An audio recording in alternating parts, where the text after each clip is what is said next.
There's this girl talking on my screen. You'll see it. You'll see it.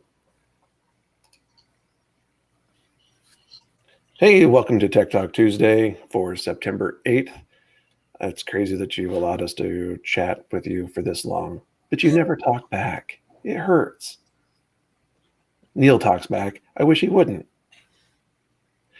So this is where we deliver your weekly dose of tech news and things that you hopefully care about. And if you don't, I'm happy to listen to you about that as well. Yeah, so we're happy to have you. Anything? We're going to do a little bit of a short segment, I think, here today, but it gives us kind of an opportunity to maybe deep dive on at least one of these things. So we're trying it out. Take to the socials. Not the socialists, but also they can get involved if they want to. But get on the medias and tell us what you think. You know, it'd be really easy if we had our tags somewhere. That way they could just go. They could just go look. You're right. You know what we should do? We should have like a little infographic or something that just like comes in and like do. Yeah. Why didn't you say something about that before? I don't know. I may have just forgotten. Sorry about that. Yeah, I feel like you have. You know who hasn't forgotten some stuff? Apple and Epic. That's right. So this is the latest thing in the ongoing saga that is Apple versus Epic. So Apple is now countersuing Epic in a shocking turn of events, right? Basically Apple's suing and they want Epic to pay them money because of this lawsuit. Is effectively like explain like I'm five what's going on here. For the most part, this is kind of what we've talked about before, but it's actually happening. So Apple has said, for example, that Epic has made $500 million off of its apps just on Apple devices, which is a little bit batty to think about.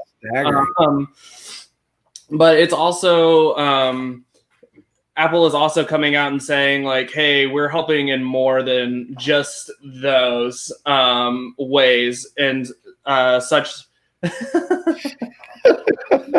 Thanks, Logan.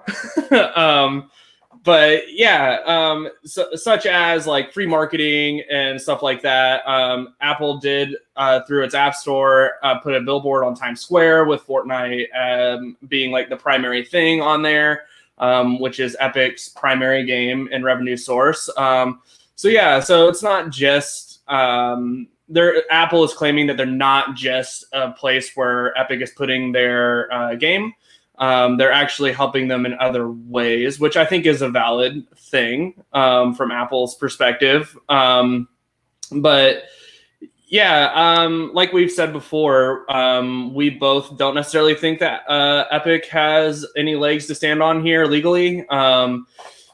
Their main complaint is that Apple's taking a cut from their in-game transactions, but if it's hosted on Apple's platform through their App Store, we believe that Apple kind of has the right to do that. It said Apple has said that it took commissions of about 18% of the 140 billion in sales facilitated through its apps. This is a service that Apple does provide Epic. Again, I think that Apple will probably win this looking long term. But again, we'll have to keep an eye on this to kind of see what the courts say. Can we go back to $500 million? Oh, and that's after the cut, right? So like that's after Apple's cut, right? So it's more than that flowing through the system. Okay. And that's only one platform too, right? It's on Android as well. So like it's making money off of Android sales as well. That's just absolutely insane. Yeah, that's bananas. I mean, great, good for them. I mean, no wonder they're being, so dogged in trying to defend this. And 30% is a pretty big sum of money, especially when you're looking at those kinds of numbers. But I mean, I could see again. I think there's some case to be made maybe around like antitrust and there's several entities that have gone after Apple for their kind of like walled garden app structure and whatnot. And I still think there's some legs there for someone. I just don't think this is the way to do it. I mean, this is you're backing out of a deal. That's really what this is, right? You violated a contract and you're surprised that there's repercussions. This isn't the way to go about making change. But hey, what do I know? Yeah, Apple's kind of over it. It seems like too. Based off of some of the things later on in the article that they're being quoted saying, such as Epic's lawsuit is nothing more than a basic disagreement over money. And then they continue to say, although Epic portrays itself as a modern corporate Robin Hood, in reality, it's a multi-billion-dollar company enterprise that simply wants to pay nothing for the tremendous value it derives from the App Store. And let's not forget, these are the guys that screwed a lot of people over with the DRM that they're constantly trying to impart on games, so that you can't, aftermarket sell them, or I just, there's a lot of, I don't know, that's a whole nother issue. But yeah, I agree. Like let's not get confused. I mean, these are two corporate behemoths that they're bound to clash, and that's fine. But nobody's the clear angel on this. Right. Yeah. I mean, it's a $1 trillion company versus a $1 billion company, right? So like there's some dirtiness on both sides going on, and it's like if we sued them, but with a lot less zeros and commas. I mean, otherwise though, it's identical. Yeah, identical. That's right. I think I got $10 on me right now. Let's go. Close enough, right? Yeah. Well, that's good. I guess, the continuing saga, we'll see how it plays out. Yeah. In continuing sagas, it's almost like it's another year again and another iPhone. But this time, actually, I think that this event that's coming up on the 15th with Apple just announcing and delivering the invites, I think it looks like, because of the message, time flies, right? It implies that, and there's actually some people that are purporting to kind of have some insider information that it's actually going to just be about kind of the watches, which they're expected to see a new version of, but that we might actually see a couple other things, including maybe these like AirTags. And if you're not familiar with the AirTags, this is actually something cool that I was looking at. AirTags are like the tile, devices. And a lot of people have seen those. They become such a commodity that I feel like you could pick them up in like CVS. But what I really like about Apple's kind of take on the AirTags, and I really am hoping we see them, maybe that'll be like kind of their one more thing on this event, is that with the rollout of iOS 13, not 14, which is getting ready to come out, but 13, current version, they've kind of under the hood implemented this ability so that if you lose something that's got one of these AirTags in it, like people have seen this in the code, that other iPhones and devices, that if they come within proximity, like Bluetooth low energy proximity of these tags, it will use its internet connection to ping you and let you know where this thing is. I want you to sink in on that. So if you lose, let's say, a wallet and it has one of these tags or something in it, right? Let's say maybe it didn't lose, maybe it walked off. Your entire kind of mesh network, so to speak, of iOS devices basically serve as a geospatial mapping of where this thing goes as it travels. If you put it in lost mode, that's the caveat. Yeah, that's where I was going. Like, how is this not a privacy issue? Yeah, if you put it in lost mode, but you can also do things like geofencing, right? And you could say, this thing, if it leaves my property, I want to know about it. So there's some really interesting uses for this that, candidly, you don't get from Tile. You don't get from a lot of those things, because once that sucker is out of range, it's kind of gone, right? You can have it beep and you can do a lot of things all you want, but unless that sucker has a internet connection of some sort, you're kind of on your own. So Anyway, that's my little diatribe about that. I'm really excited to see the new Apple Watch. People are saying it'll have blood ox sensor on it, so you can actually check your blood oxygen. I think that's really cool. Again, it's just another iteration and towards health, and kind of being able to manage even chronic disease and things like that. So a lot of cool stuff. What we probably won't see, though, as a lot of people are speculating, is actually the iPhone. We'll probably actually see those announced in October, but that's also not very far away. So, cheer up. So, yeah, it's Logan just said that it seems really crazy for them to piggyback off of another device, which I think is really cool too. Really,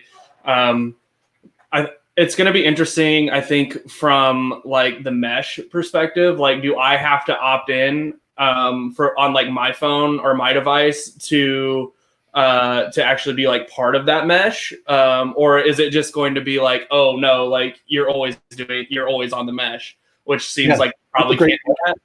Yeah, I don't think anybody has the answer to that, but yeah, I agree, because then you're utilizing essentially, right, our data connection, right? So you're piggybacking off of that, and while I can't imagine that there's much of a payload to it, I think it still warrants permission.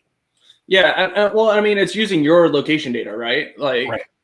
Which they currently have to ask on every app. Do you want to use location services? So I mean, to me, it seems like they'll probably have to do that. But yeah, I'm really interested to see like kind of how they integrate this with their ecosystem, because that's what Apple is. It's an ecosystem, and it's really hard to get out once you get in, as you and I both know very well. Very well.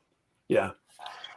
So yeah, that's very interesting. But we'll be tuned in, and I'm sure we'll talk about it next time. Yeah, the watch thing to me is interesting too, because like Betsy actually just got a new Garmin, and it has like the pulse ox stuff and like a bunch of like stuff like your energy levels, like what they're reading into that, and just like this whole biofeedback thing is like super cool. And that, like, oh, I have this watch that can basically just like let me know like how I'm feeling without me having to like really feel that. So yeah, it's really neat. Yeah, very cool. And I think you're going back to some cutting edge technology now, aren't you? We are. We are going to rewind the clock a few years here and go back to the original Game Boy. Some researchers have actually built a Game Boy that can run off of just solar. So no batteries needed here, which is very, very cool. Now there's some caveats here, like it can play for like 10 seconds uninterrupted, and then it'll have to shut down for like a second and then come back on. So if you're playing something like a live action game or something like that without save points, like it's going to be really hard. But this is still cool because it's showing kind of what's possible with these things. It also takes in energy via like your button presses, which I think is really cool and a neat way to utilize energy in that way. So this is called the Engage Game Boy. It's more of just like a fun DIY project right now. So it's just like a kind of a proof of concept saying like, hey, this is what we can do. But I think that if somebody wants to pick this up, they could totally run with it and run with this idea. And I mean, I think it's kind of crazy at the beginning. I think I had forgotten how powerful the original Game Boy was, in that like for 4 AA batteries, it could run for 10 to 15 hours, which is like pretty impressive for like time that it was. But yeah, so this is really cool. It's just kind of like a niche little thing that I found really interesting, that our technology is getting to the point where, hey, we may not need batteries on handheld devices if we can continue to improve on this technology. So I intend to carry a backpack solar farm and really eliminate my carbon footprint. I thought you already had that for your Pokemon Go exploits. Oh, I didn't. I think that's a leak. I don't think I told you that. So I got to look into my inner circle to figure out where that came from. So no comment. Oh, no comment, huh? I see how it is. Well, with that, that's all we have for today. If you'd like to read up on any of the articles that Matt and I discussed today, you can find them in the description below. And you know what? How about you join us live like a few people did today? Wink, wink, my brother. But yeah, no, it's really fun. We will interact with you. If you make comments, we'll respond to them. So yeah, join us live. We're live every Tuesday at 7 p.m. Eastern time. So yeah, join me. What? Are we live right now? Oh shoot, I forgot. Oh boy. But you know, while you're down there checking out all of these descriptions, how about you just go ahead and subscribe to our channel? Because you know, like that way you can get notified when we do go live and when we have other videos, such as like explaining complicated tech things and trying to help you understand those things. Yeah.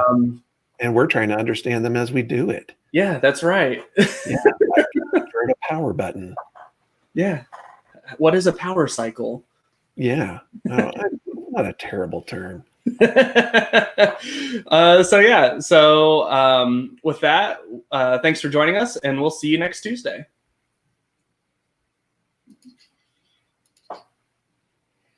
We will see them next Tuesday, right? I'm really hoping so. Man, I hope they come back.